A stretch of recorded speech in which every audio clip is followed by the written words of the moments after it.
Hello everyone, a warm welcome back to my channel once again. Today I'm going to share with you how to make vegetable chicken sauce. It pairs so well with rice and you're going to love this.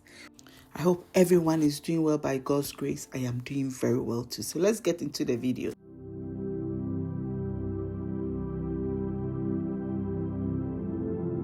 Well, you can't have chicken sauce without chicken, okay? So here's the chicken bits of the chicken vegetable sauce.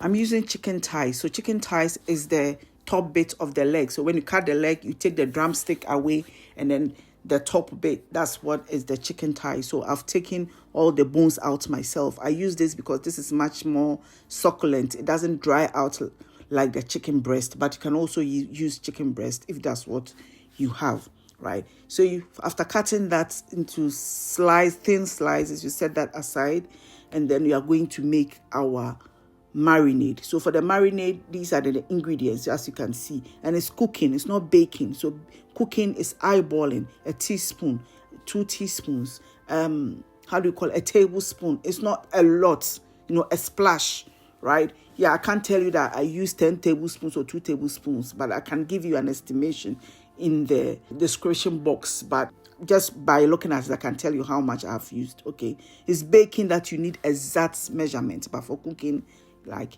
kakra here and there. So you mix everything together, okay, and then you cover it, leave it in the fridge for at least 30 minutes. Okay, at least 30 minutes for it to go inside proper for the chicken to taste very, very, very good. Okay, so that's done. We're going to move on to making our slurry. So the slurry is what we're going to put around the vegetables and the chicken for it to give it that saucy feel that gives it the sauce around it. That's what a slurry is. Okay, so I'm adding some soy sauce, a little bit of dark soy sauce to make it a bit darker, some oyster sauce, as I said, measurement a tablespoon, some sesame oil. If you don't have that, you can use any oil of your choice. Then cornstarch.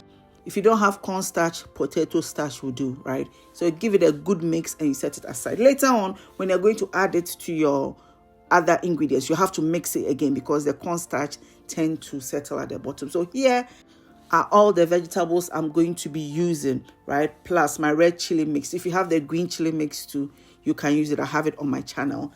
In your wok, you add your groundnut oil or peanut oil. That's what I'm using here. Again, you can use any oil of your choice. Any oil will fry this nicely, but that is what I had at the time, so that's what I'm using. So I'm going to fry this. You fry this in your oil until it's nice and golden.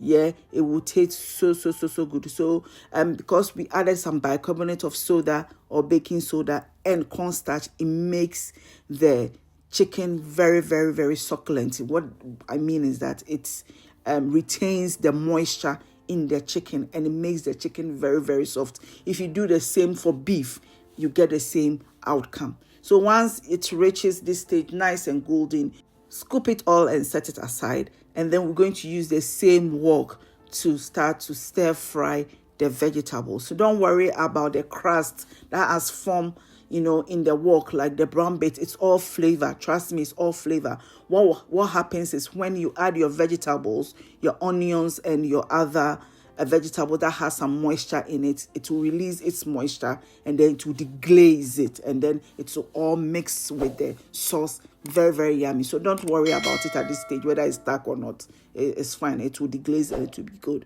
right? So I go in with vegetable. I say vegetable first. I go in with carrots first. So our vegetables, right? So the carrot first because the carrot is firmer than all the other ones, and then you add the rest. Okay, depending on which vegetables you're using, you can use any vegetables of your choice. Okay, so my red chili mix goes in because it's frozen. It needs to melt. That's why I've put it in now. So it will melt as I keep stir frying. So I've added my baby corn, my onions, I'm just adding all of it. Give it a stir until it is, until the bottom deglazes. Okay, then we know that moisture has come out of it, and then you fry it. We're going to have moisture around it anyway, so don't stir fry it until it's all the moisture is gone. No, that's not what you are doing. Just give it a little bit of toast so that it toasts a little bit. It's nice and soft and cooked.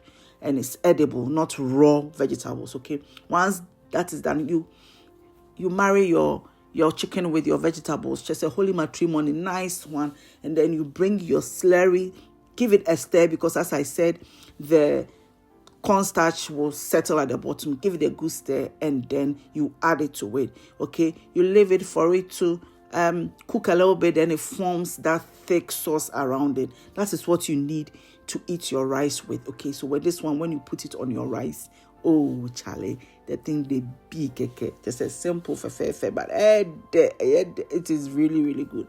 I made this like so many months ago, like last year, beginning of last year, or if possible 2 years ago, that I made this recipe. It's been sitting there. So I told you the archives are coming. So I started bringing the archives. Everything you are going to see from now on.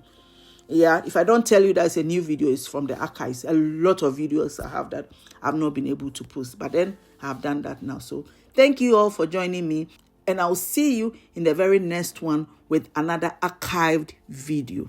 Bye.